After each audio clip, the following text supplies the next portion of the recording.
And let's be honest, Matchroom has had 3 fights with Jaron Ennis. And 3 of those fights, one was a mandatory. Yeah. Really, I know one's considered a voluntary, but really 2 of them were mandatories. Because remember, the first fight was supposed to be against Cody Crowley, who was an IBF mandatory. Yeah. But then Cody Crowley had to pull out, so he fought a voluntary against David Avanesian. Yeah. But technically, he was a replacement, so you can look at that as being a mandatory, even though it didn't satisfy the mandatory, right? Yeah. For the IBF, because Cody Crowley was injured, right? So he fought David Avanesian as a late replacement for Cody Crowley. Yeah. So it was a voluntary technically, but it's more so like a mandatory. Yeah. Then he had to turn around and fight Karen Chukazan again as an actual mandatory, right, for the rematch. Yeah. So these are 2 fights that had to happen. Yeah. And then his 3rd fight, the time when he actually had the free will to do whatever he wanted, Eddie Hearn got him a unification with Stanionis. Despite how disappointed we were that it wasn't that Boots didn't get to fight Brian Norman earlier or Barrios earlier, Stanionis earlier. Yes, Eddie Hearn did mess up. He dropped the ball because he was lowballing the guys with the offers, because Stanionis, Brian Norman Jr. and Barrios, especially Barrios' trainer Bob Santos, they all came out and had the same exact story.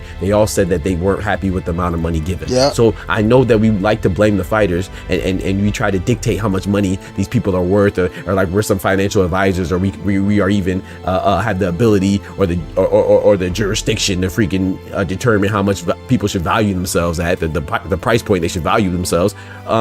The fact is that all 3 champions said the same exact thing. So I'd like to think that, you know, the chances are that Eddie Hearn and Matchroom are probably lowballing him. But even despite that, he still turned around and got a cross-promotional unification with the PBC fighter and Stanionis. Yeah. So in 3 fights, we got a mandatory out the way, Yeah. a voluntary out the way, and we got a unification. Yeah. It's 3 fights, bro. So I'm going to give him the benefit of the doubt and be like, okay, bet Eddie Hearn is doing his thing and we might get those unifications, because now he already worked with PBC, with Stanionis. Guess who the other champion is? PBC and Barrios, right? And then the other champion, he already has a history of working with them frequently, right? And that's with Brian Norman. He's with Top Rank. Yeah. We're about to see another Top Rank matchup between a Top Rank Matchroom matchup against Bivol and Baturbia for the 3rd fight. Yeah. So they have a history of working together. So I'm not saying that there won't be any barriers or obstacles to overcome, but there are obstacles and barriers that have been overcome before. Yeah. You know what I'm saying? So I'm willing to be patient, man. These things aren't going to happen back to back to back to back. Nothing happens like that. You know what I'm saying? Well, most things don't happen like that, you know? So I don't have a problem with being patient. And I think Jaron Ennis is going to, at least, I don't know if he's going to get undisputed, but he's definitely going to at least have the opportunity, I believe. So I just be patient, man. He said it's not that there's no fighter at welterweight, we just not familiar with. Talk to him, Oscar.